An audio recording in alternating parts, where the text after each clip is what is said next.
Welcome to Leadership Matters, a podcast hosted by me, Steve Parker. This is a series that brings a fresh perspective to leadership motivation and how to succeed by talking to a diverse range of CEOs, business managers, and world-class talent. We also offer some personal tips to help you in your career. Each episode aims to provide a snapshot into the life and philosophy of some of Taiwan and the world's most successful leaders. And to find out more about why, leadership matters. Mike Weinberg, it's fantastic to have you here in the studio. It's been a dream of mine for some time now, and I finally got you in here. So thank you very much for spending some time with us today. Okay, you need to dream bigger, my friend, but thank you for having me. What a treat to talk to you today. Yeah, I have small dreams, but a small-town boy with small dreams. No, but I am really, really excited to be able to talk to you. I've read your books. They're very helpful. I've been a first-time sales manager myself, and since we spoke and chatted the first time we got to meet up, I've actually had more experience of the same thing. And so I've really, really got value out of the book that you've just released, First Time Sales Manager, which is a fantastic book, and thank you for doing that. But I wanted to kind of come back first and go, I mean, your personal journey as to why, well, really how you got here and then why you do this. I mean, teaching and sharing is hard work, and you're good at it, but it's hard work. Yeah, and this wasn't plan A. I didn't have some vision board or some life plan to be known in the sales improvement industry.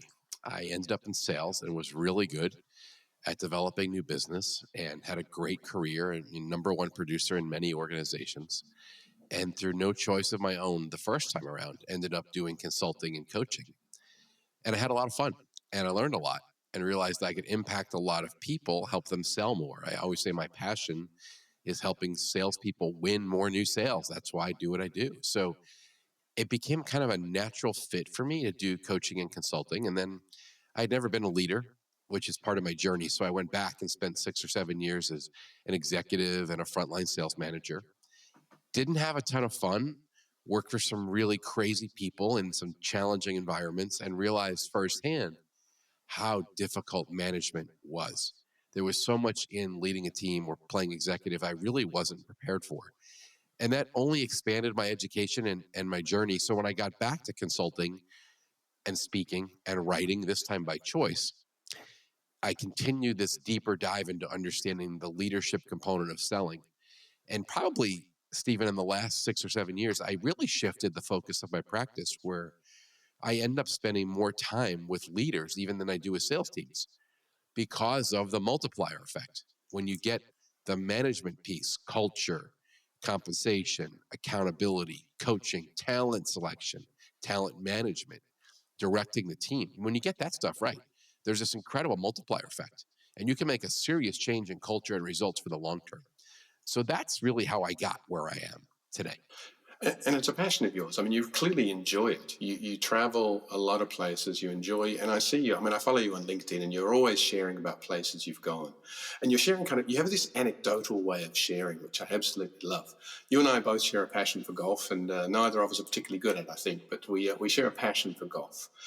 And I think there's a lot of things that in your life that you bring back into the sales world. It seems to me that you're an experiential learner, that when you hit something, and hit something, ironically, I'm talking about golf here, when you go out there and you do something, it always comes back to you and seems to trigger something new for you in your sales approach.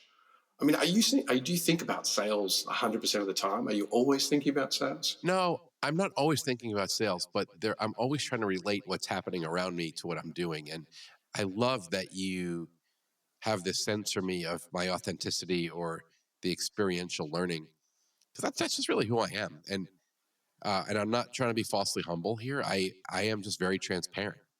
So when I'm having fun or something is exciting in my personal life, I'll weave that into my business. I'll talk about it on the podcast or I'll write about it, or there'll inevitably be some sales lesson I picked up with a client and I'll share it. But alternatively, and this is interesting, some of my biggest articles, the ones that get the most attention, the ones that go, air quotes viral, are when I share a failure or a disaster or a big deal that I lost. And I go on the record and saying, well, here's where I was surprised. And here in my postmortem is what I discovered, where I skipped a very important step in the sales process. And people seem to be drawn to the fact that I'm just honest and authentic. and transparent.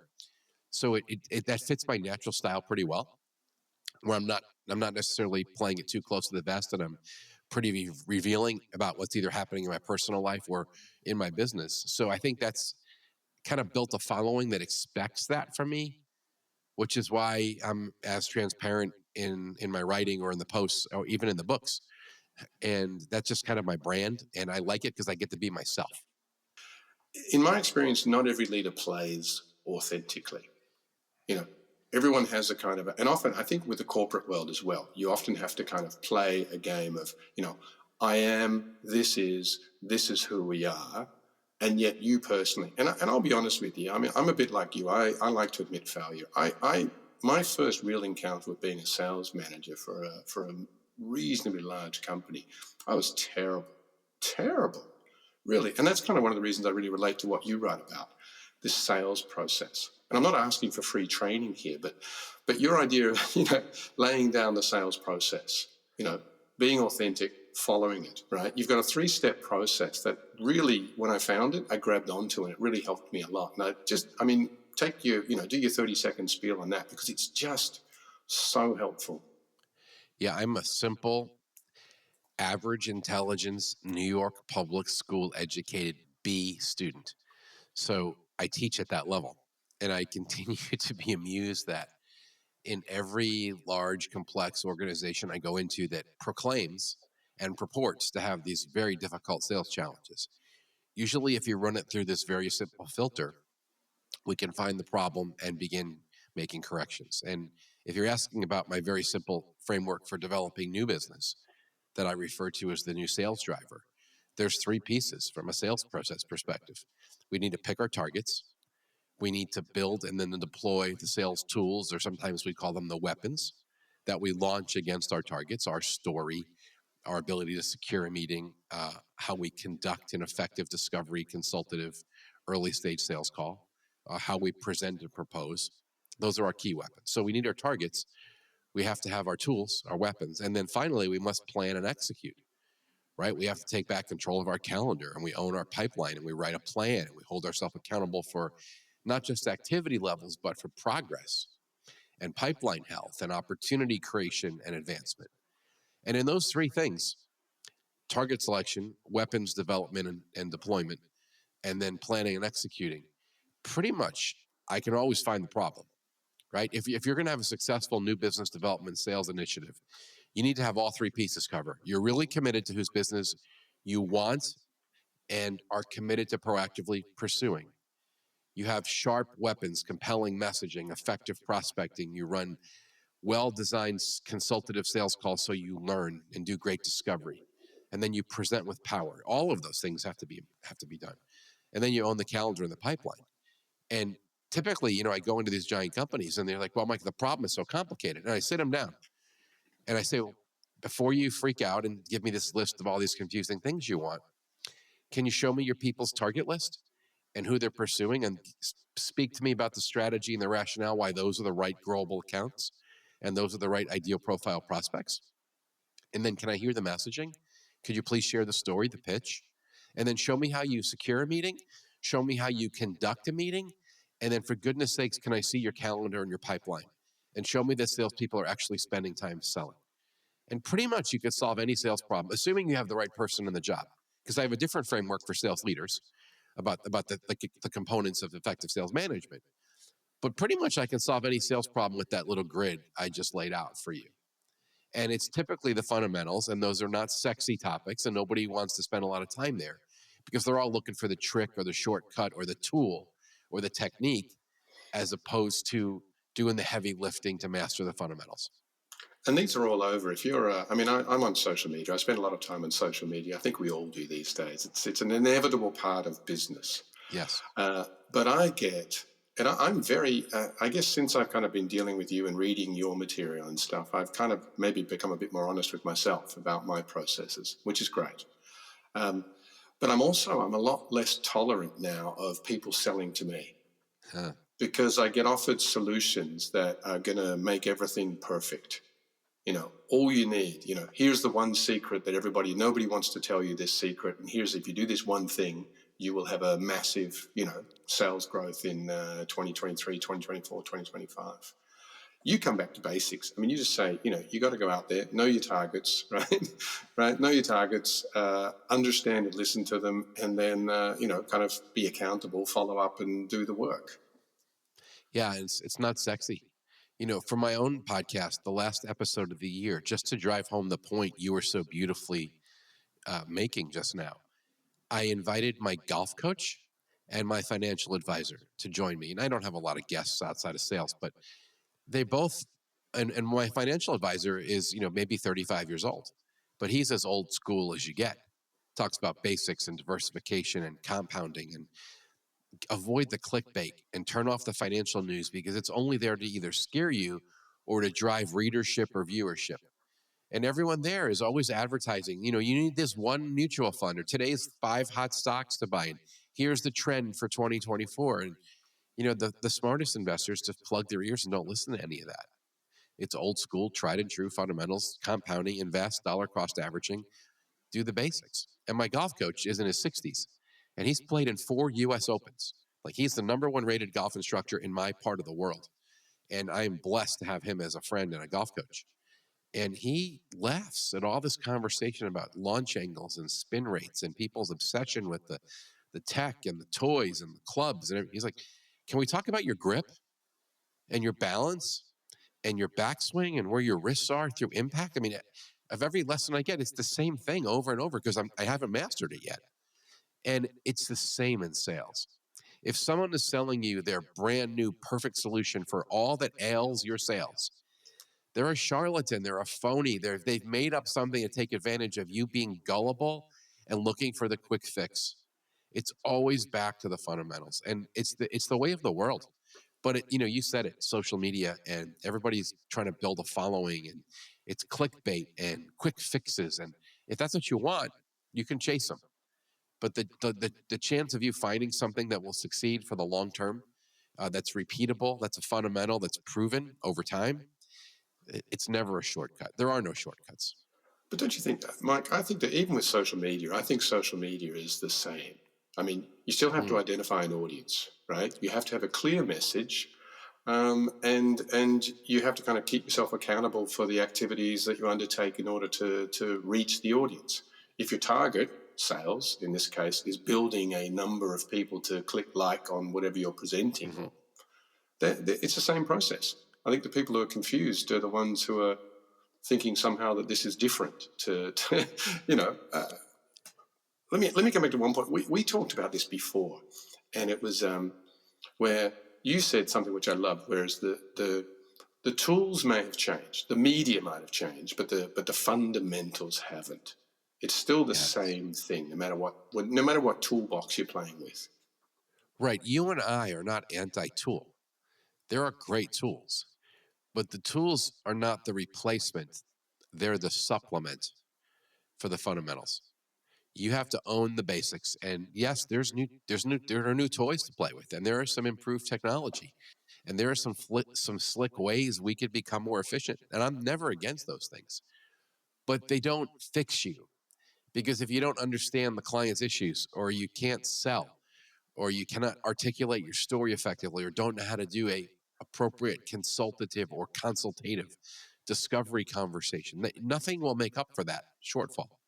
So tools and toys are great supplements. And I'm always interested in what's new, particularly in golf. That's part of the joke, right? We're always looking for the edge. But if I don't hold the club right and I'm not balanced and I don't understand what's supposed to happen with my hands and my wrists during the different arc of my swing, the backswing, and then the finish, nothing's going to change, right? Doesn't matter what club I'm holding, how great the AI technology is that they're all promising us in these incredible club heads that they've designed that cost crazy money today. If I can't swing the club, it's my problem. So supplement, not replacement. Right. And you talk about this development from a salesperson into a sales manager, which is and I've gone through that process, and it's heartbreaking. I consider myself to be a decent salesperson, very good with people, I thought. And then you move up into this management role, and suddenly it's a whole different ballgame, totally different ballgame. it's more than a different ballgame. I mean, it's the complete opposite in terms of the role. And nobody ever tells you that, right? I was going to say that you've got this great line from your latest book, First Time Sales Manager, and I've got it written down here because I love it. It's your new job as a manager is nothing like your old job in sales. And we take people who are great at one thing and put them into something else and expect them to be really good at that. And often they are because they're talented people, but they have to learn. I learned the hard way. I learned it was horrible. My experience was not come, but I feel like I've got there. But it's, yeah. How do you spend a lot of time now, as you say, with sales managers, moving on to the leadership side of what you do. What's the biggest kind of thing that you see? Well, if you learn the hard way, I learned the harder way. I was completely ill-equipped and unprepared emotionally and mentally for what the job shift would be. And it took me by tremendous surprise because I was a fantastic salesperson and a highly effective coach and consultant helping sales teams and salespeople. I was shocked how different the sales manager role was. And it's a very big shift. The biggest shift is that you go from winning on your own to having to win through your people. And no one explains that to you. And it's why so many high ego, top producing salespeople struggle in the management role because you have to subdue that ego. It's not about you. You're not responsible for just yourself. You're now responsible for many, and you win through others. And you quoted the title of the second chapter in the book. I wasn't fooling around with this message. The first chapter talks about congratulations, you have the most important job in the revenue organization. That's the good news. Chapter 2, here's the bad news. What got you here will not get you there. And all those wonderful attributes that made you a top individual contributor and a sales superstar, those things will kill you as a manager, including continuing to play superstar, where instead of leading and coaching and holding people accountable, which really I could argue are the three most important jobs of a sales leader, instead of leading, coaching, and holding accountable, you're doing. You're doing everybody's job. Well, that's not sustainable. It's not scalable. It kills the culture. It turns you into a micromanager. You run off good talent. You get overwhelmed and burned out. You send really weird message to the sales team. I call it the hero complex. You play hero on the team instead of being focused of making heroes of your people. And that's a whole big long conversation we could get into at some point. But that is one of the toughest transitions in a career because the job of the sales leader is almost nothing like the job of the salesperson, except that one little word, sales. But otherwise, they're polar opposites. This really kind of hits home with me. I've actually had to, I'm not going to say fire, I've had to let someone go. And they were the best salesperson I'd seen for a long time. And I'm sure you've seen this in many organizations. They couldn't let go of the fact that they were the best salesperson in the world. And every month with 3 days to go, they would go and visit all the customers and save the organization yet again. And so as you pointed out, right, you had low motivation in the sales team. Why would I do this? I'm going to get my money anyway. The boss is going to come around and fix it. So why would I do anything, right? And so you've got an organization of people who've stopped selling and one guy who's burning out. You must see this a lot. Yeah, in fact, it's so important and it's so prevalent, particularly in technology companies today, that I gave it its own chapter in the book. And I said, bad things happen when you attempt to do your salespeople's jobs. And even though the book is for first-time managers, because that's what the publisher wanted, I have big companies buying hundreds of copies of this book for everybody because it's just the fundamentals. And it's probably one of the biggest sins today. The manager plays the hero and tries to do everybody's job, and it's causing an awful problem, including the one you just articulated, where you have people on your team that either are no longer motivated or they don't care anymore, right? Because they don't need to do the job, or they become completely codependent.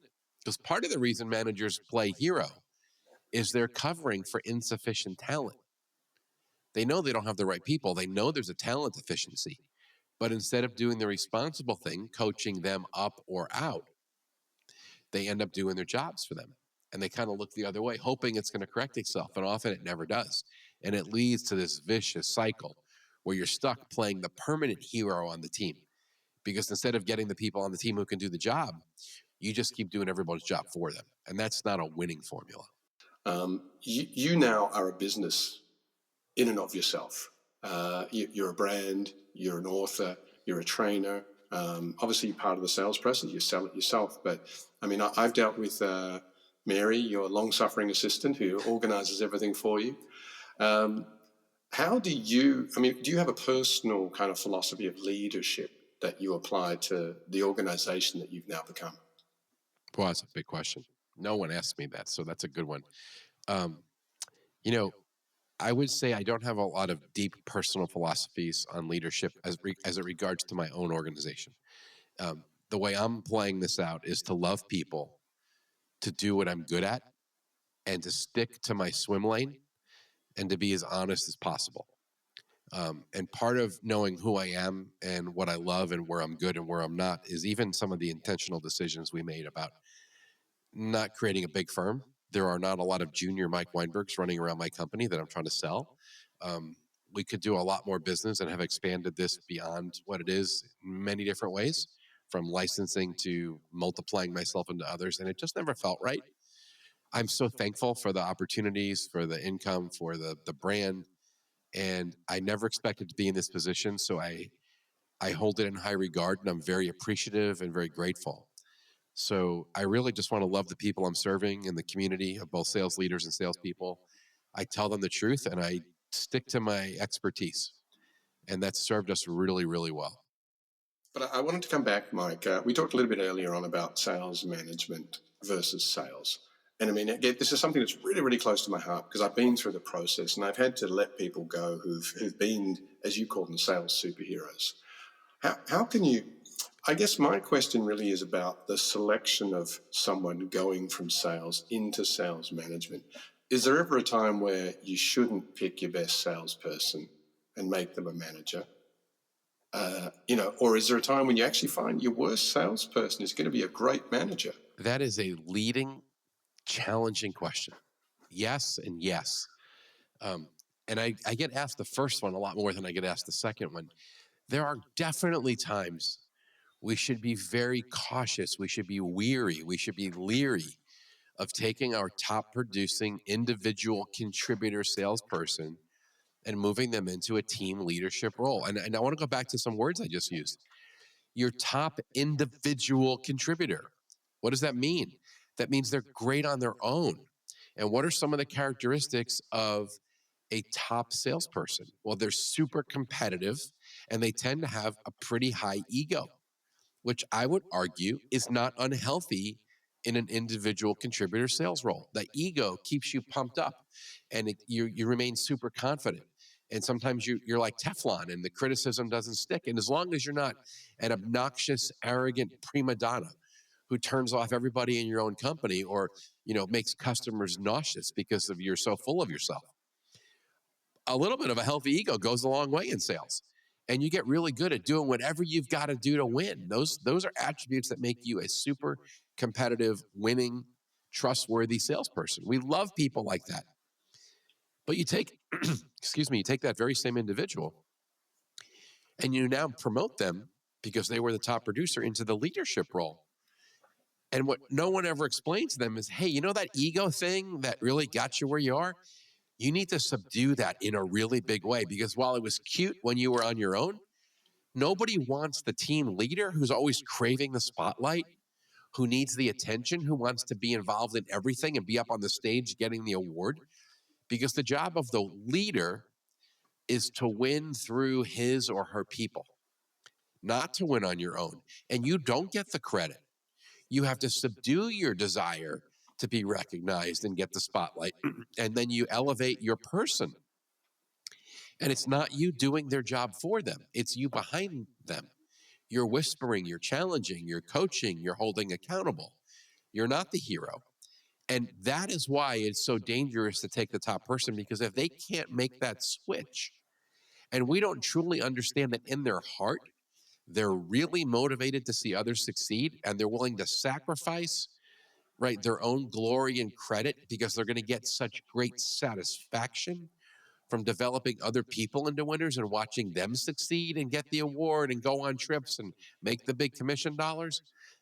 If you don't like that idea, I would strongly coach you to stay as an individual contributor where you do not have to subdue your ego and you can keep winning on your own and have a lot of fun. Plus, you don't have all the crap and the admin and the politics and the pressure and some of the burdens that end up in the manager's role. I see sales managers that are working 60, 70 hours a week, getting 200 plus emails a day, getting crapped on by their companies, dragged to every virtual meeting and treated like they're lowlifes and they have no personal responsibilities. And the salespeople are out having fun, doing their thing, making money. As my dad always says, selling cars, making deals. That's funny. So it's a very big shift. And I am not a fan necessarily of taking every high ego, top producing seller and moving them into the management role. So I'll pause there because I'm sure I triggered some humor or some emotion on your end because it's such a big shift. And I was one of those people who did not have the easy transition for many of the reasons I just articulated.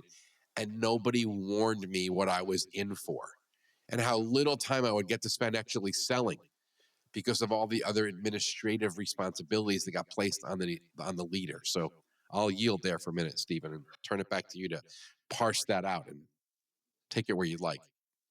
So I think this administration portion of being a manager is something that just drowns people. It kills them. If you're as you say, you're a field person. You're used to being out there, used to running around, and then suddenly you're in a position where, you're getting, as you say, 200 emails a day. And I mean, I've been drowned in that sort of stuff. But what I heard while you were going through was this element of good management, which I think is something that we could kind of, we want to share with people kind of good practices and things that they can take away from this. One of the elements that I heard very strongly from you is that the manager or the leader protects their people. And part of your job as being a sales manager, I'm hearing from you, is to actually absorb the rubbish, protect your people, let them get out there and do what they do. Great word. Yes. Rubbish. I'm regularly having this conversation with the leader. And whether you're the leader as the sales executive, even the senior sales leader, or you're just the frontline manager leading your own team, you have to protect them. You're the umbrella that guards them from this rubbish being thrown at them by the company. Because there are people in the organization that have lost sight of your primary job as the leader and your salespeople's primary job as the seller. And if you let every single person in the company offer direction and send emails and direct your people and infect them with the crazy company culture or whatever the flavor of the day initiative is, you'll never see the progress. They'll never spend the right time doing the things that they need to do to move the needle on the only 3 sales verbs that matter. I knew I'd get this in here at some point today. There are 3 verbs that matter in sales: create, advance, and close.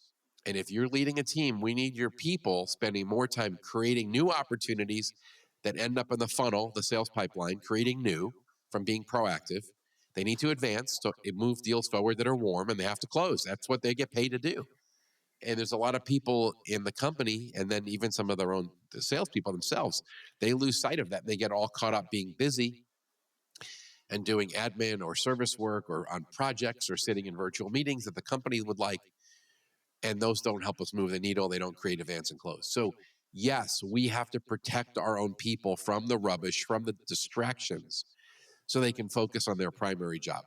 So that's a huge piece. And then also we need to do that for ourselves, because part of the chaos in the world today, and I mean globally, on all the places I've done consulting and speaking, because the sales management issues are the same. It's getting the executives realigned with the manager's priorities. And I'm always saying this, like, you have a handful of very high payoff activities as a sales manager: accountability, coaching our people, and then preparing for and leading good team meetings. And if you do great accountability, great coaching, and you lead great team meetings, that also sets you up for the next part of the job, which is great talent management, supporting and keeping your best to maximize their performance and make sure you don't lose them. And then quickly identifying and addressing underperformance, where you're coaching people up or coaching them out. And when the company invites you to 7 virtual meetings a day and sends you 14 emails with spreadsheets attached looking for information, and there's all these other crazy requirements of your job, when are you going to do accountability and coaching and team meetings? So a lot of it comes back to being ruthless and being focused on the precious few behaviors that really move the needle. This selfishness, I think, is something that, and I mean selfishness, it's a very positive aspect Yes. of what you need to do. You've got to be super selfish. And I think this affects people personally as well. And I literally had a conversation with my wife this morning about this, about, me saying yes to things all the time.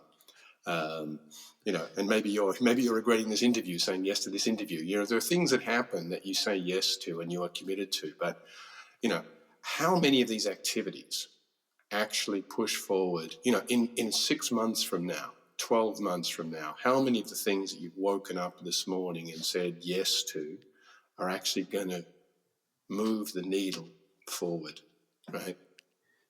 You're asking exactly the right question.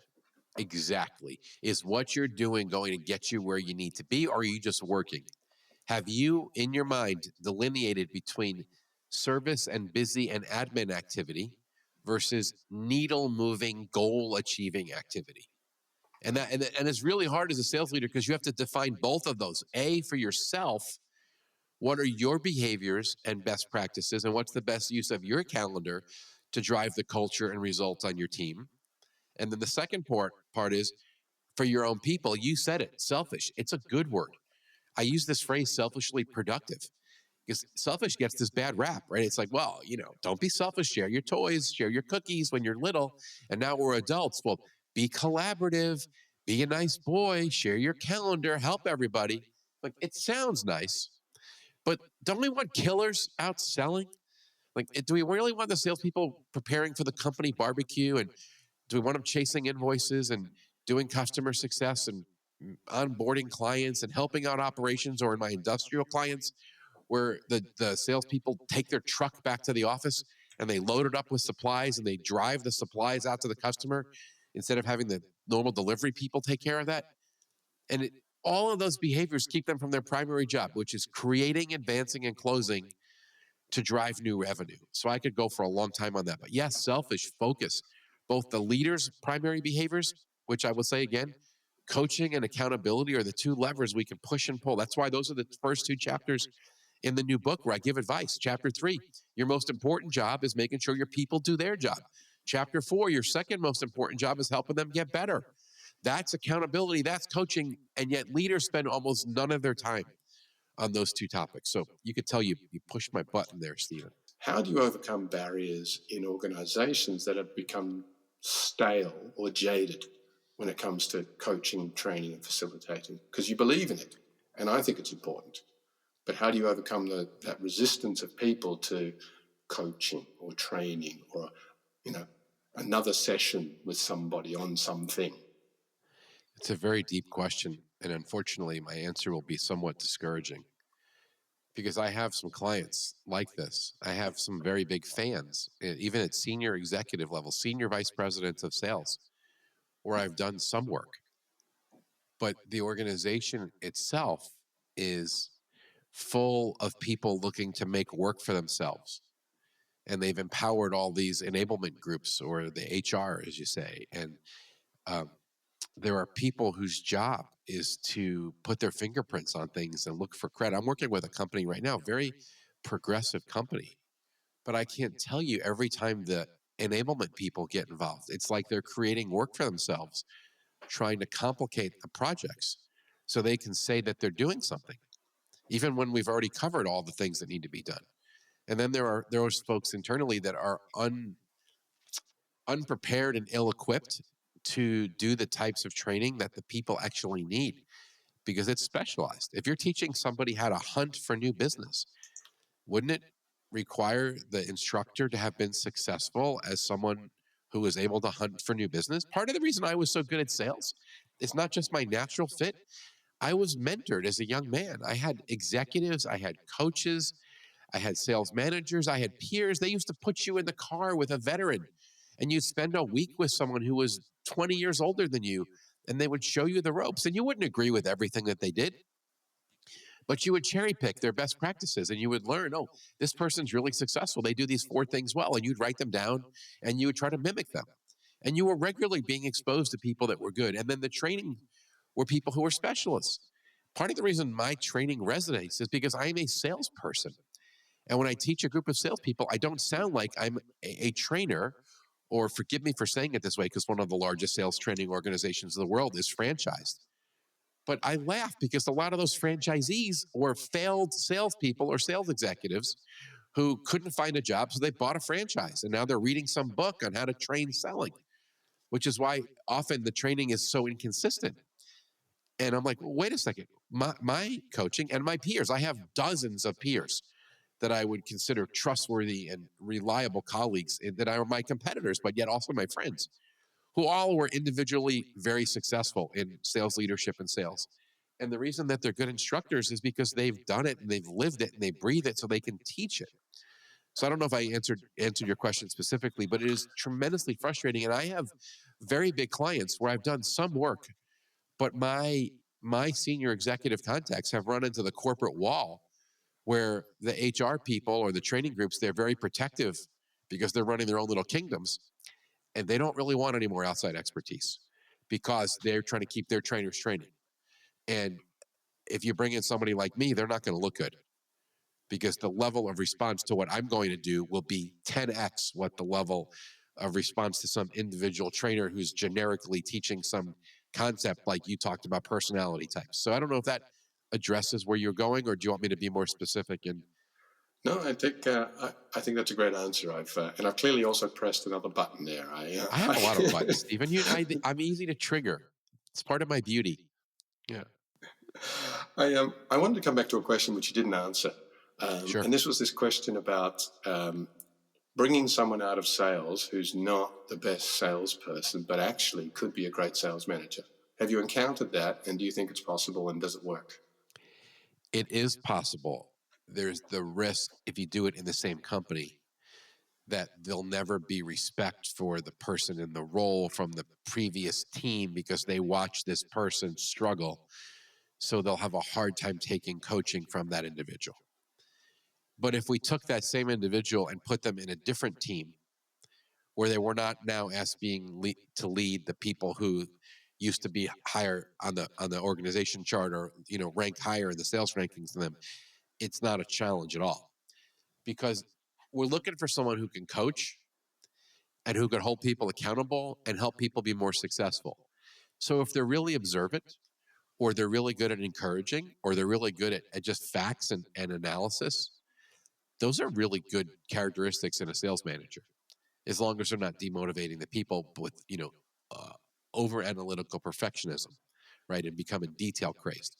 But I have seen a lot of mildly successful, not outrageously successful, mildly successful salespeople turn into phenomenal managers because they love helping people succeed and they get their pleasure from coaching, and they already were somewhat less of a pretentious and have a lower ego than a sales superstar. So I've seen that work. I've seen people who had no sales experience. I have a couple clients like this. I tell some stories in some of my books about incredibly gifted sales managers or executives with no sales experience. Because the fallacy today, the misnomer is that to be the sales leader, you have to be the technician and be the sales nerd and the trainer and have all of the details. Well, the best sales leader I ever worked for is my friend Donnie Williams. I quote him in every single book I've written. He never was the technician. He never really taught me how to sell. He'd ask me great questions. He would challenge my approach. He would make me think and get strategic. And then he would come on sales calls and give me feedback from what he saw. And he'd be wonderful with the clients, bringing an executive presence. But he never sat down with me and diagrammed, the flow of a sales call and how I was going to, articulate this particular line extension and how to get them to buy it if they were objecting. Like, that wasn't his gift. His gift was leadership and encouragement and ass kicking and motivating and coaching. And he did all that without ever being the brilliant, nerdy technician. And I will tell you, he's the greatest sales leader I've ever seen on this planet. So there's something to it, right? We've miscast the job as trainer. If you're the best football player, if you're the best sports person of whatever kind, you'll get the respect of the people around you. Taking that to be a leader is not a guaranteed transition, right? If you haven't had that period of time, then I suspect what you're saying is you've just got to be a lot better at the process to draw and allow. I mean, it's going to take you longer to get the respect of the people you're working with. if you don't have that sales background, but you've got some sort of analytical approach to it. No, yeah, I think you said that really well. Because when we initially talked about the question, it's hard to take someone who's struggling and put them in charge of the team. I just think it's probably one step too far. Right. Yeah, you can't be a terrible salesperson and be a leader in sales. Right, but I think if we said someone who was decent, who was a little better than average, but they had the makeup to be the coach and do great accountability and be dedicated to seeing others succeed and investing in their talent and removing obstacles, yes, if they have those leadership characteristics, I think they'd actually be a much more successful leader. And that's what we're looking for there. Because the job of leadership is not to do work. The job of leadership is to win mostly through your people. You cast a vision and you tell the truth and you get people to drive results. And nowhere in that description is like technical expert. So I think it's overblown in the sales management role. And that's why people like me create checklists. I've got a free download that comes with the book. It's a pre-call planning checklist. It's the 13 or 14 things I ask salespeople to think about and prepare for before they go meet with a customer. It's not brilliant. It's basic stuff. It's grade school level sales coaching. So anyone who didn't have sales experience could still run through that checklist with a salesperson and go, are we ready for this meeting? Have we identified the personas of the people, and have we done our research, and how are we going to sit, and what questions are we going to ask, and what's our flow, and how will you share your agenda, and what objections are we expecting, and who's our competitor, and how are we going to secure the next step? Like that's basics right there. So you didn't have to write the list to be able to review the list. So I'm a fan of what you're articulating. I love the passion that you bring to sales. I mean, sometimes I feel that sales gets a bit of a bad rap, and we're talking about the kind of the old shonky kind of, door-to-door shoe salesman or whatever it was. And even that's a respectable profession. If you're good at it, you do it well, and you bring passion to it. But sometimes sales gets a bit of a bad rap. And I think sales is really, when I listen to you about sales, it seems like an honorable profession that has a process and a way to be successful. There is a way to be successful, and it's clear. And you don't have to be a terrible person or a liar or anything like that. You just have to present to people, find out what they want, and then fill those kind of needs, right? It's not. You said it. Yeah. I've heard some fantastic things from you today, and I really, really, really have appreciated your time. I know we've only got an hour today to get through all of this, so I'm going to wrap up, if you don't mind. I'm going to kind of summarize where we've kind of got to. And I'll give you an opportunity at the end to give me, maybe you can come back to accountability or whatever it is you want to kind of lay it on at the end there. What I've heard from you really today is that leaders win through their people. This is a podcast about leadership first and foremost. Leaders win through their people. Sacrifice your glory to enable the team to win. Protect your people. Save your team from the rubbish. And a lot of corporations these days have a lot of, maybe it's necessary for whatever departments, but it's rubbish for the process of sales. And so you've got to try to protect your people from that. Your process of sales, which I love. Everything comes in kind of three parts for me from you. But it's one of like create, advance, and close. And if anybody wants to listen to that, go back into the podcast, have a listen to that portion, because I think that is one of the clearest definitions of how to do the sales process you'll ever get. Accountability. Leaders need to make their teams accountable. You have to coach your teams, mentor them, run proper team meetings, and have those meetings on time and always. Never skip them. That's one of the things I've read from all of your books I think you've put in there. Don't be afraid to address underperformance. Underperformance can be coached, but remember that your greatest salesperson is the person who's delivering. So don't ignore success. And I think just this idea of kind of love the people around you, be good at what you do, be passionate about what you do. And as you've shown today, be open and willing to share and mentor those people around you and help the world to be better. Don't be afraid of giving away your secrets. You've clearly made the world, certainly in sales, and I would argue in another way, bigger than that. You've made the world a better place by being in it, by loving what you do, by being kind to people around you, but making them, as you say, and you come back to this word accountability. Don't let people get away with stuff, but be kind as you're going through that process. Is there anything that you would like to say just before we get off?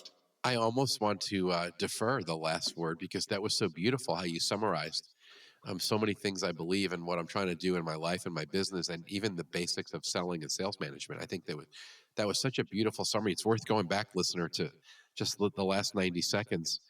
I'll close with this, Stephen, and thank you for the opportunity to be together and to share with you and your audience. The sales leader is the key. I love the name of this podcast, right? Leadership matters. It really does. And the reason I'm spending more time with leaders is because you are the key to culture and you are the key to results. And if you master the very few things that we talked about in this conversation today, you will win really big, right? Lead the people, cast a vision, put your own ego aside, hold people accountable, coach them, love on your talent, right? And it's not mutually exclusive. You can be supportive and loving and caring, and at the same time be results focused and kick ass, looking at numbers and hold people accountable. And the cultures that do both, that are supportive but also results focused, that's where you get tremendous traction. So I would just say thank you again for the opportunity to visit. This was really fun. Mike, it seems that leadership really does matter. Thank you so much for your time today, Mike. Cheers. You can listen to this podcast live on the fourth Monday of every month on ICRT, and after that on the ICRT website, Apple Podcasts, Spotify, or wherever you get your podcasts.